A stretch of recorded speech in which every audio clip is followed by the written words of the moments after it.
That's hilarious. We're supposed to leave it open? Huh? Sure. Leave it open. Oh. Next man. Was this like Academy Awards or something? Going to fill it in, like, get the look? Yeah. You'd be a good. Clarence Hill, All City, Dallas. Can you give us an update on Michael Parsons and his expectations of practice today? Michael he'll be working with Britt today. He's still in the rehab group, so he will not practice. Last week you talked about, having to pass the threshold to play and needing to do some on Saturday. Is it different when a guy hasn't played in 4 games? Does he need to be on the practice field more so than just be? I mean, he's here. He's in the meetings. So yeah. Until they clear, the return to play with Britt, I really don't even, entertain that thought. So, and he's not quite there yet. What about Glenn? Will he do more today, or is he? The plan was for him to do more today, but it'll depend on his warm up. So. Mike, Todd Archer of ESPN. When your team's kind of in this phase that they're in right now, do you look for signs of if they're discouraged and how you have to lift them up, or if you have to lift them up? Well, I think that this phase is more, opinion, understandable. But no, yeah, that's something you do every day. I worry about the team more when you're winning, because I've always felt the hardest thing to handle in life is handling success. So, no, this group has great work ethic, but we just need to continue to grow. We had a walkthrough. On offense, it won't go down as the best one we ever had, but it took longer, and you just make corrections and you keep communicating, and you got some game plan adjustments that you're going through every week. This is a new coordinator, that we're preparing for. So, yeah, you just stay the course. Yesterday's work was good. We had a good Wednesday. Felt really good about it. So I'm looking forward to a good practice today. You talked about it going against a new coordinator. What are, when you've not gone against a guy, what are the things you look at? His background, family, where he comes from, all that kind of stuff? Absolutely. Everybody has a history. Everybody has a philosophy, and then I think it's huge. I think this league is about trends, history, schemes, variations of schemes. Your personal background, what position you coach. That's something that I've always looked at as a coordinator. I have not gone against Jimmy before, so I'm obviously need to spend as much time leading all the way up to the game. So that's the way I've always approached it. But it's it's always exciting to get up and go against somebody new. John Machota with The Athletic. Is Brandon Aubrey back? Yes. And then Trayvon Diggs, do you expect him to be able to do anything? I don't know. So Trayvon down at the walkthrough, so he'll probably start off with the rehab group today. I don't see him practicing. Calvin Watkins, Dallas Morning News. We talk about the walkthroughs and practices. Is some of that with some of the young guys just learning how to play, be pros, and understanding what you need them to do? Definitely, but we're past that point. It's just that it's the ebb and flow of a season. You can't, we're still working the concepts that you install throughout the spring and through through training camp. So you're still in that realm, but it's the specifics of why you're running them, the matchups, the anticipation, and that's something that's adjusted every week. So it's just, and this is a scheme that we've practiced against and played against, but it's specific to how the players they have lining up, and there's all the little details you got to recognize. Freddy Krueger. Hey, bud. Oh wow! Halloween! Happy Halloween! There you go.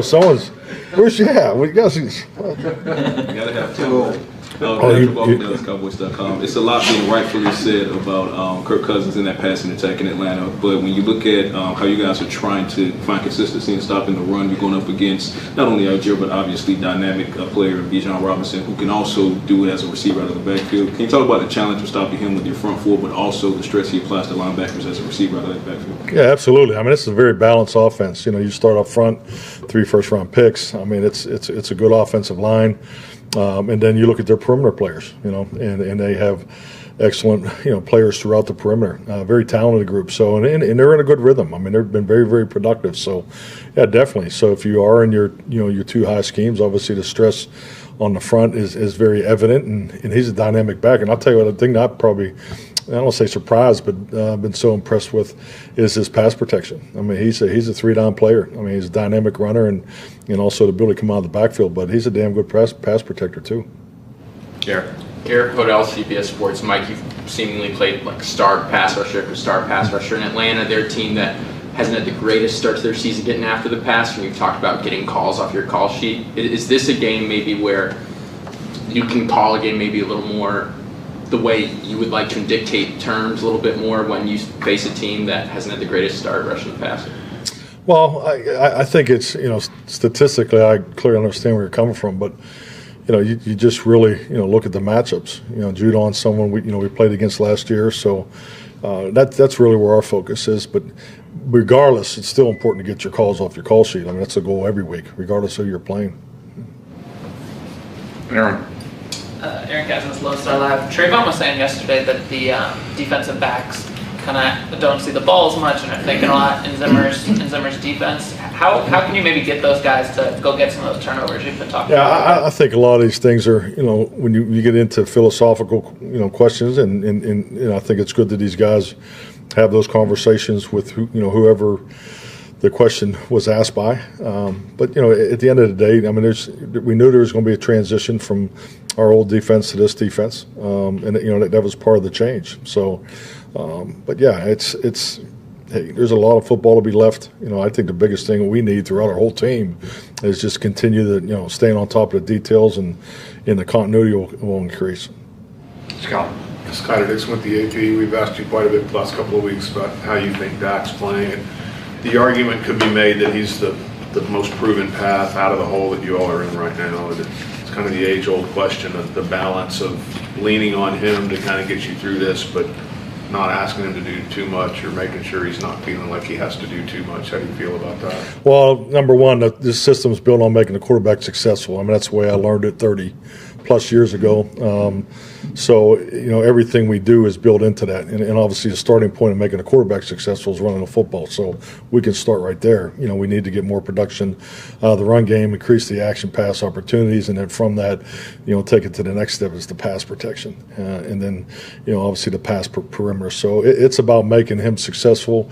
If anything, I would guard against, asking him to feel like he has to do more than he's already doing. So he just needs to really focus in on playing quarterback, and he's a great worker. I mean, super diligent, and we'll get to where we need to get to.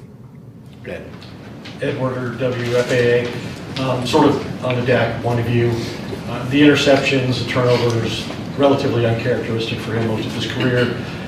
What are your conversations with him and coaching points with him in a game like this, where they're not a great pass rush opponent, but they do have some guys at the back end who are known to be ball hawks at the safety position? Yeah, no, definitely. Their safety's got our attention. I mean, Bates comes out of the middle of the field and makes an interception on a crossing route. So, I mean, that's all over the tape. And that's really, when you play teams you don't play all the time, you have to, spend a little more time. And obviously those guys are new there. And it's their first year, as a staff.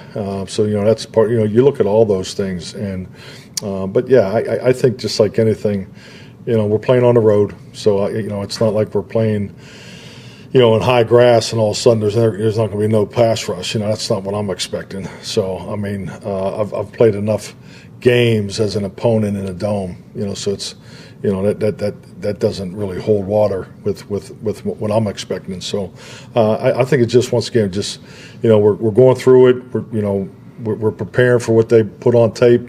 It is a first-year staff, so you look at those tendencies, you look at the history, just anticipate. But once we get done today, tomorrow will be all about us. We just gotta keep playing in our own house, staying after it, get the details where they need to be, and go out and compete and keep competing. Play with phenomenal energy and get this fourth win on the road.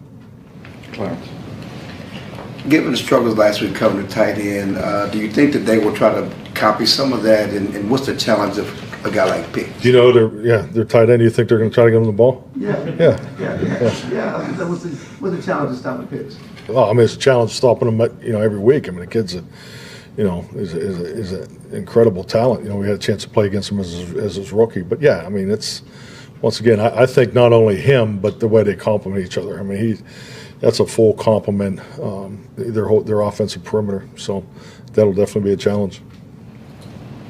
All righty, thank you, Mike.